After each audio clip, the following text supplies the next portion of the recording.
একটা দেশের একজন সাধারণ নাগরিক থেকে একদম সর্বোচ্চ পর্যায়ে প্রেসিডেন্ট সরকার পর্যন্ত সবার আস্থা ও বিশ্বাস থাকে সেনাবাহিনীর উপরে।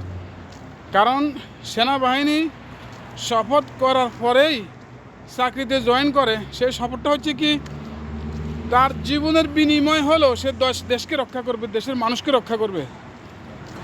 দেশের মানুষ ও মাটির জন্য সবচেয়ে তাদের বেশি ভালোবাসা থাকবে। কিন্তু সেই সেনাবাহিনী সেনা কর্মকর্তারা যদি গুম, খুন, অপহরণ, আয়নাগর এগুলোর সাথে যদি জড়িত থাকে, তাহলে এই সেনা থেকে, এই সমস্ত সেনাবাহিনী থেকে বা এই সমস্ত সেনা প্রধান থেকে দেশের মানুষ কি আশা করতে পারে? যেই 28 জনের নামে অভিযোগ আসছে এবং তারা অভিযুক্ত এবং কি প্রমাণিত হচ্ছে, অতি দ্রুত বাংলাদেশের আইন অনুযায়ী তাদেরকে বিচারের কাঠগড়ায় আনা হোক।